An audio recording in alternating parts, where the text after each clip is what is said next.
Bom dia a todos. Aqui a gente recebe muitos bons dias. E para todos que estão no YouTube também, uma boa noite e que nós juntos possamos receber mais um momento de prece. Esse momento que nos reúne, encarnados e desencarnados, né?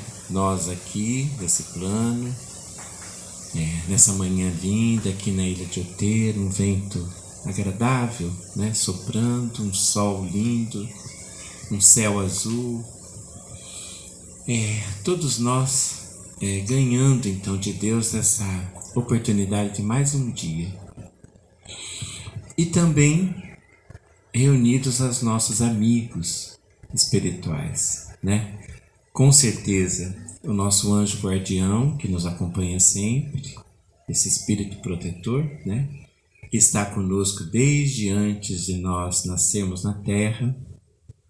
Essa imagem é muito linda, né? Quer dizer, antes de nós chegarmos aqui nesse planeta, né? Adentrarmos um corpo, uma nova experiência, nós já recebemos a ajuda, o apoio desse emissário de Deus na nossa vida, que vem para ajudar em todos os momentos. Quer dizer, cada passo nosso dado no planeta Terra está amparado, subsidiado, orientado por esse protetor, por esse anjo, que com certeza é um ser, uma entidade muito especial, porque para Deus confiar, né, cada um de nós, com certeza escolheu alguém muito especial.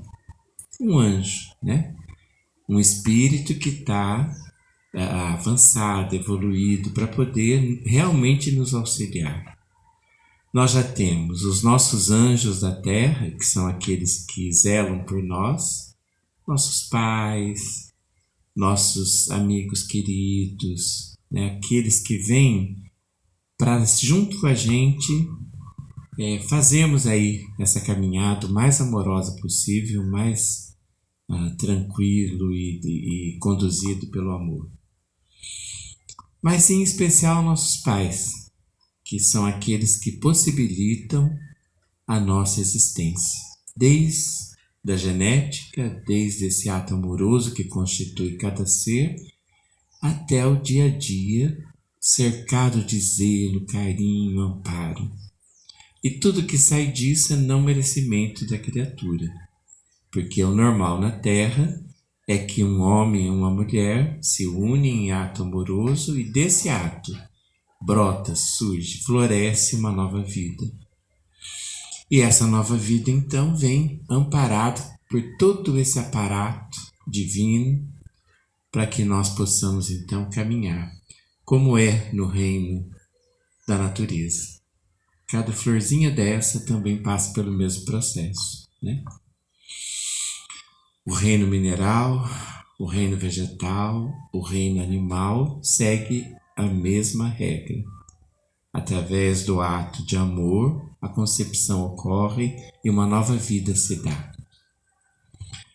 E é muito bom, então, a gente ter essa consciência, essa percepção de que somos mais um dentro dessa cadeia de amor constante, né? É o amor que move todas as coisas, que rege todas as coisas, sempre. Portanto, o amor é a grande lei constituinte e regente deste planeta Terra. É muito lindo, né? Então, se nós caminharmos para o amor, nós estaremos de acordo com a grande lei. E, portanto, todas as coisas ficarão num lugar tranquilo, harmônico, esperançoso. Essa foi a grande mensagem do Cristo para nós, né? Lembra quando perguntaram a ele: mestre, mas qual é a grande lei, né? Qual é a lei de Deus? E ele respondeu dizendo que era que sempre foi, né? Ele estava se referindo a toda a história da humanidade, a todos os profetas, a Moisés, enfim. Qual era a grande lei? Aí ele traduziu: A lei é qual? Amar a Deus sobre todas as coisas, como sempre foi dito, né? E aí ele falou, olha, mas tem uma outra que é semelhante a essa. Ou seja, é a mesma, né? Contextualizado aí com a vinda dele. Que é qual? Amar o próximo como a ti mesmo. Ou seja, se nós nos amarmos, se nós conseguirmos amar o outro com essa magnitude, né? Com tudo que o amor sugere, nós estaremos na lei de Deus. Por quê? É impossível nós caminharmos para o amor ao outro sem que a gente ame a Deus, claro. Porque Deus é o grande Criador e é a essência de tudo. Como é que eu posso amar o outro se eu não amo primeiro a Deus? Eu não consigo amar o outro se eu não amo a Deus, né? Eu não consigo amar a mim mesmo sem a noção de que eu sou filho, que eu fui criado, que tem todo um propósito. Se eu saio, se eu desconecto disso, eu entro na rebeldia. Eu entro em processo de desamor, de não crer no potencial divino que habita em mim. Isso é muito lindo, não é? Então, estamos aqui hoje com mais uma oportunidade de juntos somarmos essa energia para que a gente ganhe força. Porque sozinho, às vezes, a gente fica frágil, a gente sucumbe às tentações, entre aspas, ou seja, aquilo que nos convida ao desamor, reinam soberanas.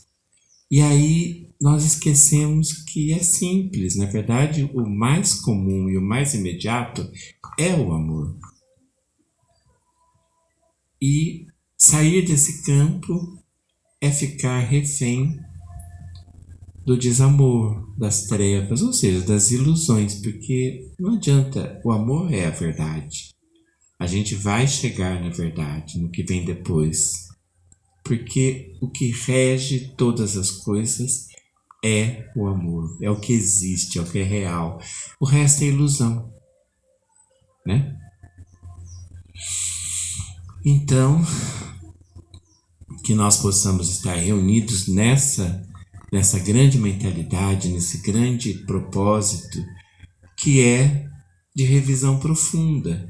Por que eu estou caminhando em direção oposta? A luz, a água, o ar, tudo que há de bom me chama para esse lado e eu tomo a sombra, a ira, a revolta como meta. Baseado em quê, né? E geralmente baseado no quê? Naquilo que me gera prazer. E aí eu me apego a ilusões que me distanciam desse campo de luz. Enfim, eis a grande trajetória da humanidade, né? Se nós olharmos, por exemplo, para Adão e Eva, que é essa historinha pondo no universo quase infantil, na verdade, com a nossa infantilidade quanto humanidade, né? Porque é grande a mensagem ali, né? O que aconteceu com Adão e Eva? Eles moravam no paraíso, ou seja, tinham todo conforto, tudo que eles precisavam estava ali, né, sendo providenciado pela graça divina. Porém, eles ficam tentados por um fruto, simbolizado aí pela maçã, mas na verdade era assim, era algo que eles queriam ingerir, provar, obter, possuir, né? E que aquilo ali era proibido, quer dizer, era algo que não estava à disposição. Não é assim que entra o símbolo? Mas aí então tem todo um processo de tentação para obter aquele fruto proibido. E ao caminhar para isso, o que acontece? Estou sintetizando um pouco, né, a história. Ao caminhar para isso, eles perdem o direito de permanecer naquele paraíso. Por quê? Eles estavam em desobediência, né? Quer dizer, eles estavam indo justamente para isso, para a ilusão, para a sombra, e não para a obediência e para a permanência em paz naquele ambiente. Na verdade, eles já, ao caminhar para a maçã, eles já perderam o paraíso, porque eles já não estavam mais em paz naquele lugar, né? Aquele lugar não estava suprindo a paz deles, quer dizer, eles não estavam em sintonia com o paraíso. Ou seja, eles perdem o paraíso. Aí é bonito na história que, no conto bíblico, né, de Adão e Eva, que o que é dito logo depois? Eles são expulsos do paraíso, lembra, mortos de vergonha, se sentem nus, quer dizer, vem uma realidade para eles que até então eles não alcançavam. São expulsos e vão morar na terra. Ah, então esse paraíso não era na terra. Onde seria esse paraíso então? Né? Que lugar era esse onde Deus estava presente, onde todas as coisas vinham naturalmente, não precisava do trabalho. O trabalho para ganhar o próprio pão é uma realidade da terra e não do paraíso. Ou pelo menos essa visão, né? Quer dizer, o trabalho enquanto algo muito sacrificante, né? Algo que eu tenho que fazer, um empenho muito grande para poder desempenhar e conseguir, então, atender as minhas necessidades básicas. E o que fecha isso é uma visão muito interessante, que é assim, o que traria de volta eles para o paraíso? A caridade. Quer dizer, a hora que se entendesse que a dor do outro, a necessidade do outro, a paz reinante entre todos depende desse exercício de amor constante, quando o outro é tão importante para mim quanto a minha necessidade latente, a hora em que essa regra fica clara, voltamos para o paraíso. Isso é muito lindo, né? A hora que eu entendo esse princípio básico, essa máxima que o Cristo deixou, ó, fazer para o outro aquilo que gostaria que o outro fizesse para mim, nessa hora o paraíso habita, porque eu fico em paz. Então, isso devolve para mim mesmo, para cada ser, a noção de que está tudo bem, não importa onde está. Isso nos faz lembrar uma poesia de Gil, né? O melhor lugar do mundo é aqui e agora. Quando eu estou bem, o melhor lugar do mundo é aqui e é agora. É junto com essas pessoas, né? Quando que a gente vive na Terra momentos de paraíso? Ao conceber um filho, por exemplo, né? E tê-lo nos braços. Gente, isso é o melhor lugar do mundo.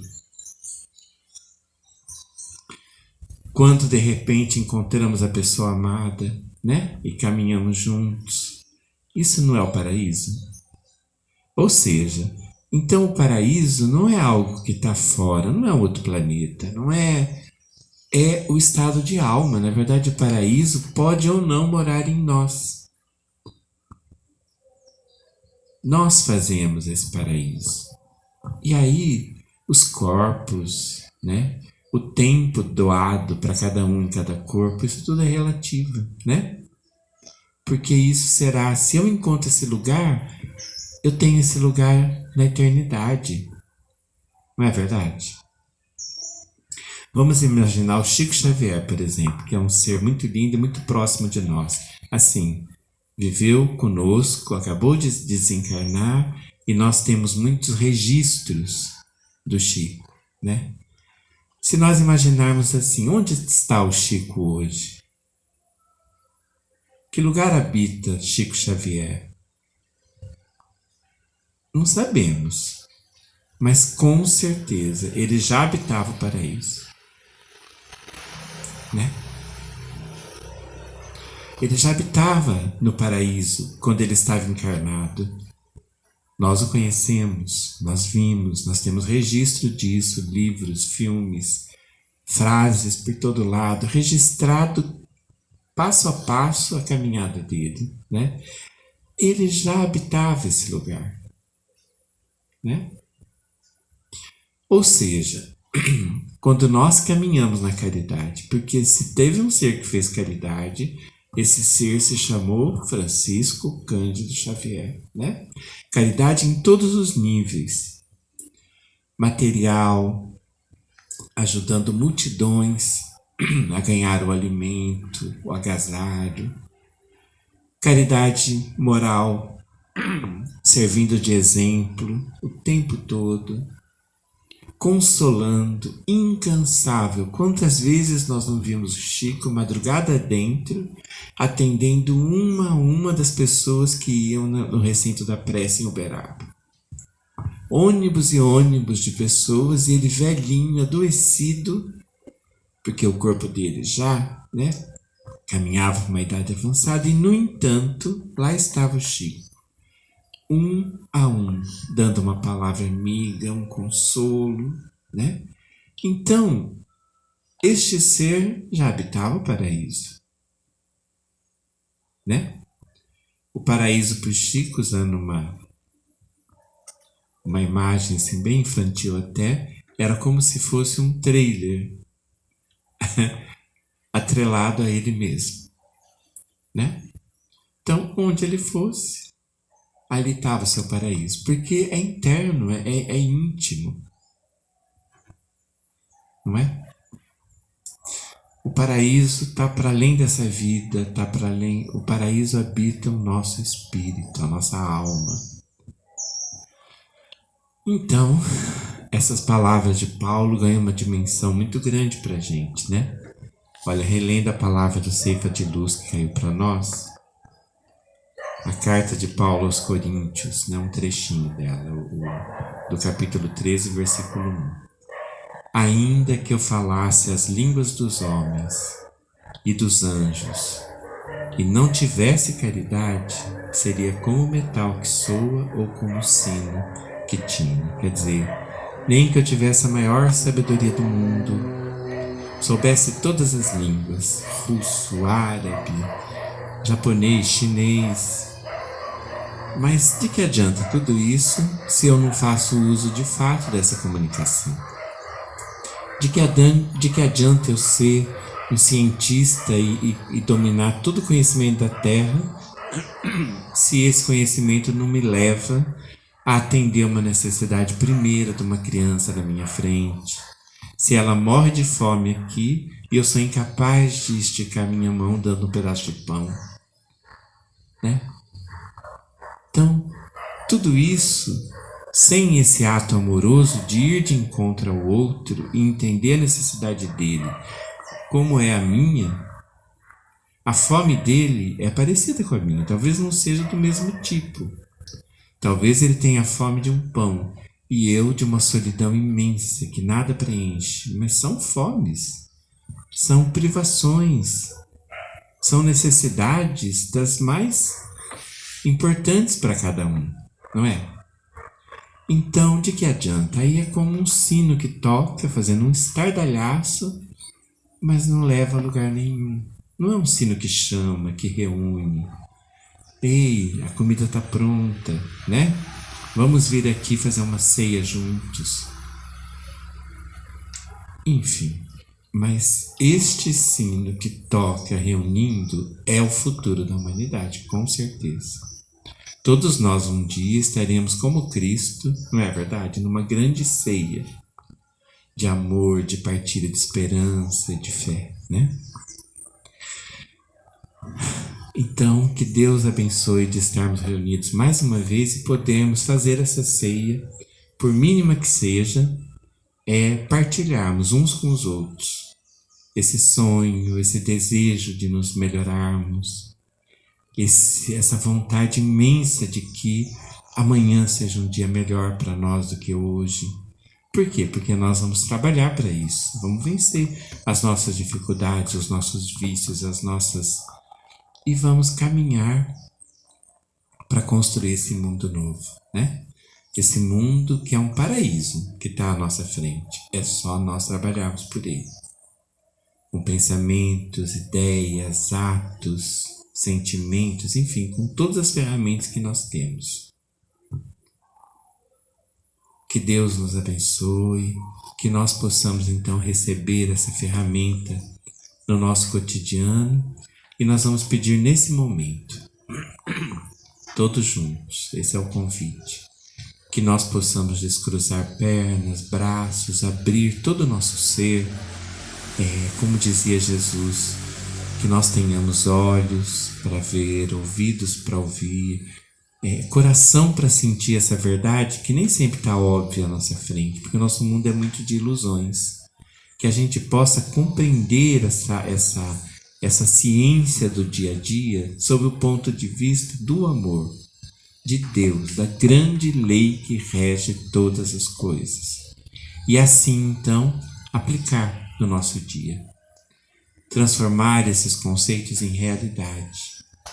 E aí ativar em nós tudo que nós temos, né? Nossos braços, nossos sentimentos, nosso desejo de transformar e de vencer a nós mesmos. Que essa maçã, esse fruto proibido, não tire o nosso foco no sentido de amar, de auxiliar, de fazer o melhor. Então vamos juntos pedir ao nosso anjo, esse protetor que Deus colocou na nossa vida, pedindo ajuda de todos aqueles que vêm em nome de Jesus, dessa Mãe Santíssima, Maria amada, em nome de Deus, enfim, pedindo que estejam conosco, nos apoiando e nos auxiliando nessa tarefa de amar. Amar muito. Transformar o nosso dia a dia num caminho concreto de execução do amor divino. Sermos emissários de Deus na vida dos outros. Se conosco, Senhor. Pai nosso, que estais nos céus, santificado seja o vosso nome. Venha a nós o vosso reino e seja feita a vossa vontade, assim na terra como nos céus. O pão nosso de cada dia nos dai hoje. Perdoai as nossas ofensas, assim como nós perdoamos a quem nos tem ofendido. E não nos deixeis cair em tentação, mas livrai-nos, Senhor, de todos os males. Que assim seja. Mãe Santíssima, Mãezinha querida, nós sabemos que a Senhora, como Mãe amorosa, sempre está conosco. Esse anjo de guarda que cuida de cada um de nós tem na Senhora o grande esteio, a grande força a conduzir os nossos passos. Pedimos então, se conosco, não nos abandone, Senhora, nunca. Dá-nos olhos de ver, ouvidos de ouvir, dá-nos esse coração de sentir a verdade a cada passo. E assim temos forças para vencermos a nós mesmos e caminharmos juntos em direção a Ti e ao Teu Filho amado. Esse campo de amor crístico. Ave Maria, cheia de graça, o Senhor é convosco. Bendita sois vós entre as mulheres, e bendito é o fruto do vosso ventre, Jesus. Santa Maria, Mãe de Jesus, rogai por nós, pecadores, agora e na hora de nossa passagem, que assim seja.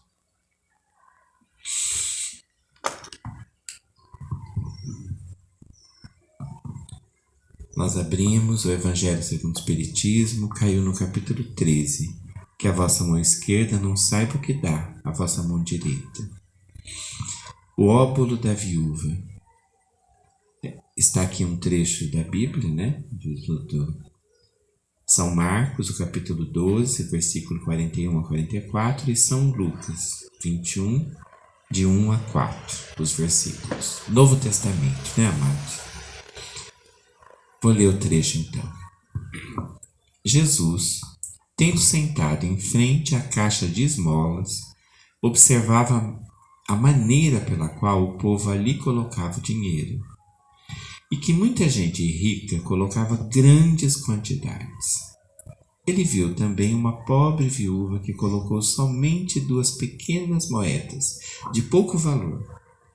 Jesus chamou então seus discípulos e lhes disse: Vos digo em verdade que essa pobre viúva deu mais que os outros, pois estes deram o que têm em abundância, enquanto que ela deu de sua miséria, deu mesmo tudo o que possuía e do que lhe restava para viver.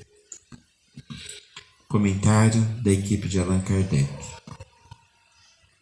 Muita gente sente não poder fazer todo o bem que gostaria, pois por falta de recursos.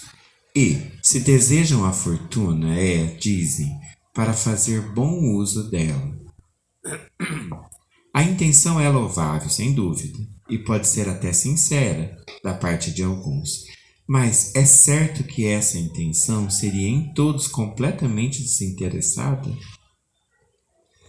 Não haveria alguém que, desejando fazer o bem aos outros, não hesitaria em começar a fazer o bem a si próprio, oferecendo-se alguns prazeres a mais, adquirindo coisas supérfluas que faltam, pronto a dar o que resta aos pobres?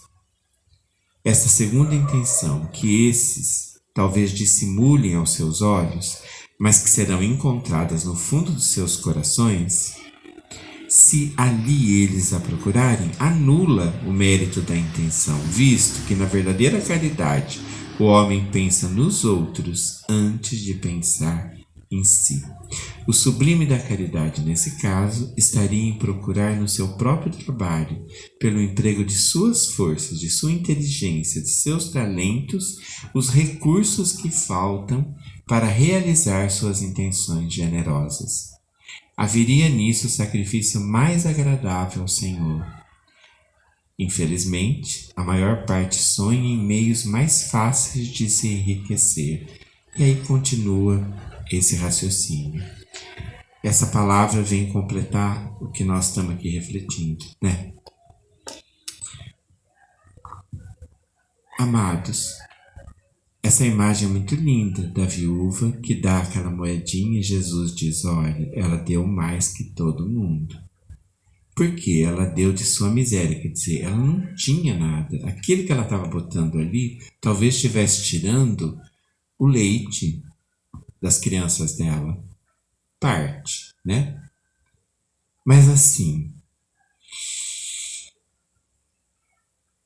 vamos refletir um pouco, e continuando o que nós vínhamos, né, ponderando,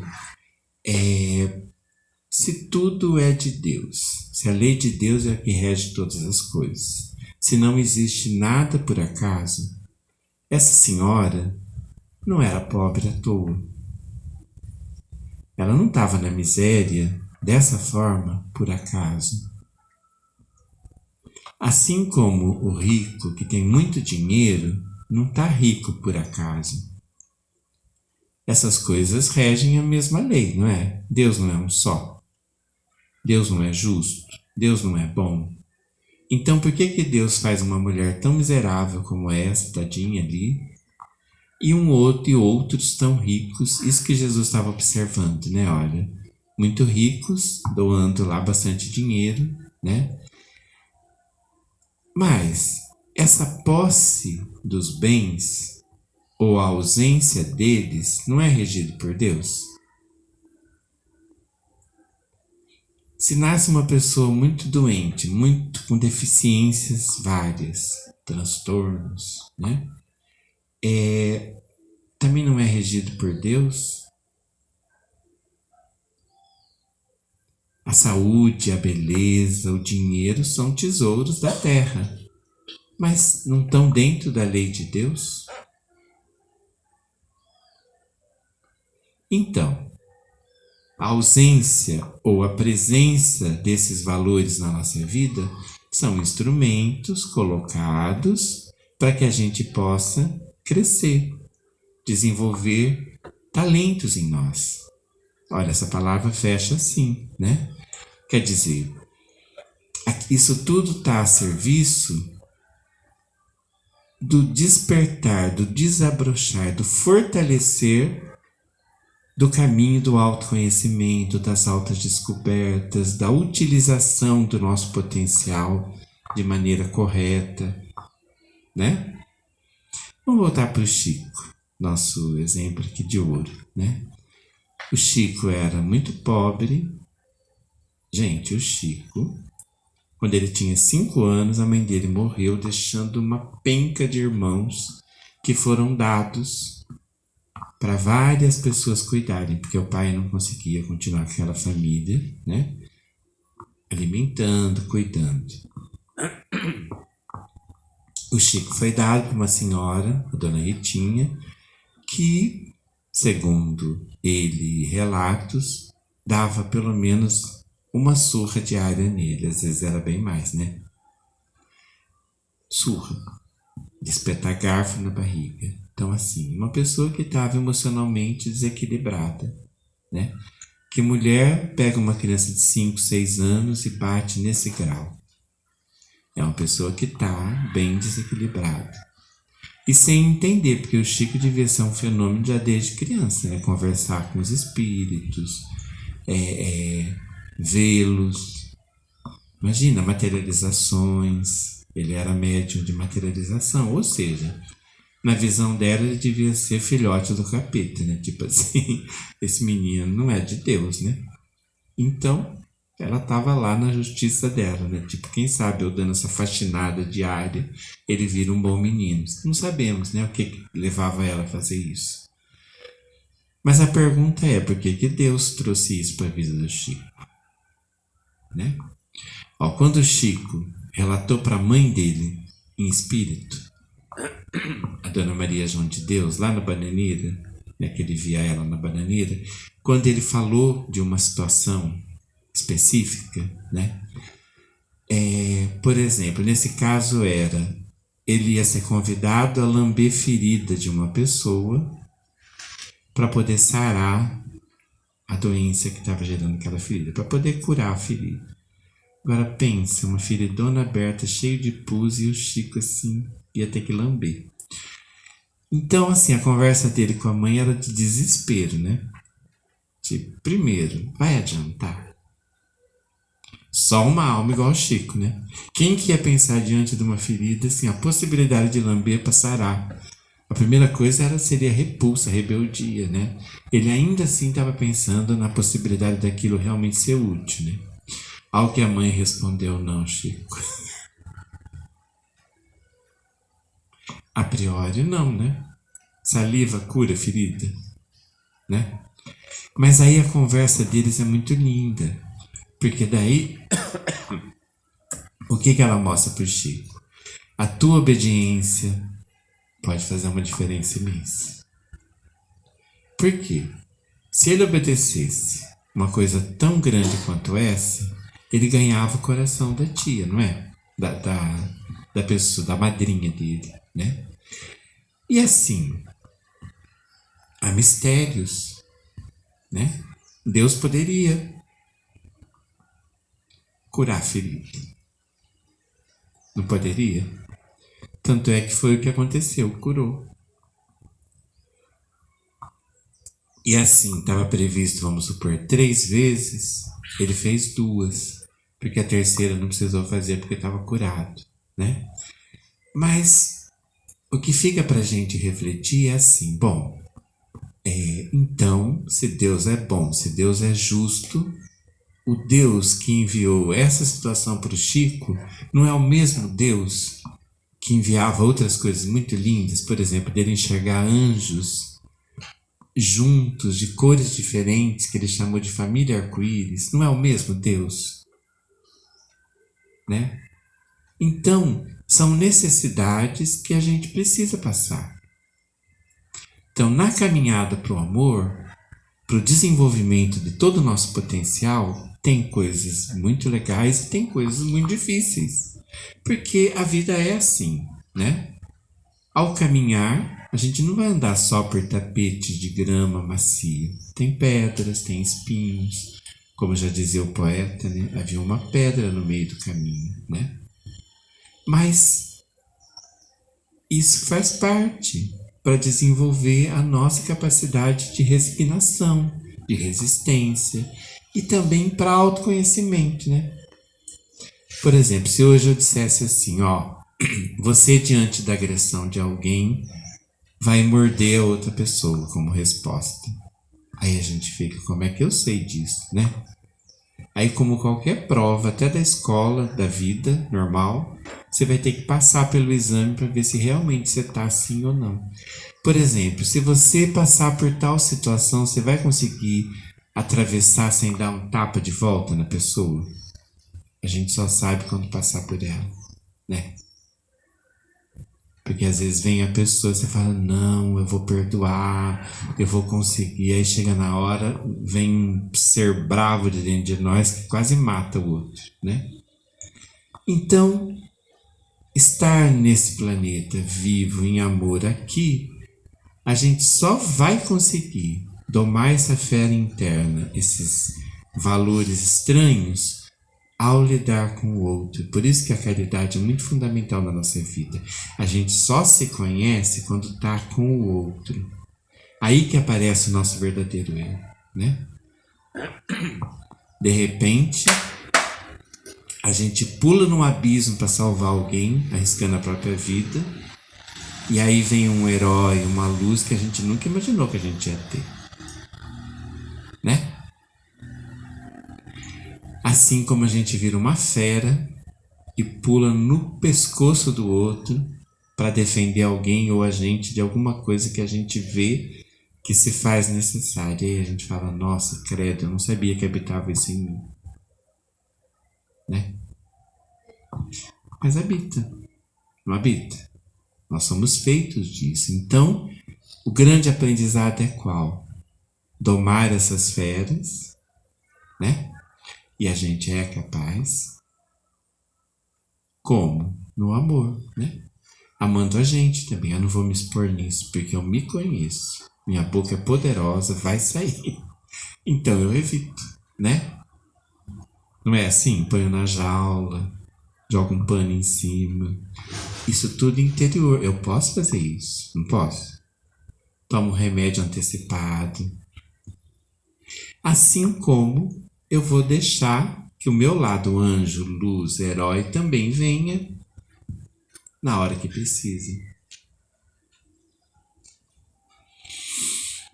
Então, amados, que a gente possa sempre ter essa grande clareza, se conhecer melhor, saber a diferença entre o lado muito bom e o lado muito ruim e o equilíbrio de todas as coisas, porque Deus mora em mim. Deus também me ajuda sempre, não é? Isso é amor por mim. Eu peço socorro, né? Senhor, me ajuda, bota um pano na minha boca que eu não quero falar. Aí vem aquela força, chufa na minha boca e eu consigo não dizer nada. E aí atravessa, aí passa, aí vem um outro olhar, né? Porque talvez se eu gritasse naquela hora, viesse uma coisa muito ruim de retorno. Ou seja, somos assim. E quanto mais nós nos conhecermos, mais o bem mora em nós. Porque é real, é verdadeiro, né? É como, por exemplo, conviver com alguém que fala muitas verdades, né? É difícil? É. Mas não é preferível do que aquele que te sorri e por trás fica fazendo coisas terríveis para você? Pelo menos aquele que te falou, você pôde, né, conversar. Não, mas não é assim, é assado. Entrou em diálogo, esclareceu e aí atravessou. Às vezes vira melhor amigo, né? Porque o outro entende. Aquele que tá, né? E essa palavra fala disso, né? O óbolo da viúva mostrava exatamente esse outro lado. Não, ela está dando com profundo amor daquilo que ela nem tem. Então, que a gente possa entrar nesse lugar, né? De que o amor é tão importante para nós, o outro, a necessidade do outro, que move para o amor é tão importante, que a gente vence até mesmo dificuldade como essa na nossa vida, para caminharmos em direção ao amor. Então, que o amor seja o nosso guia e que a gente possa cada vez mais viver sob essa lei, pondo em prática cada dia mais o amor. E que Deus tenha misericórdia de nós e nos ajude a fazermos felizes e sermos felizes, vivermos em amor. Paz a todos, bom dia, uma boa noite.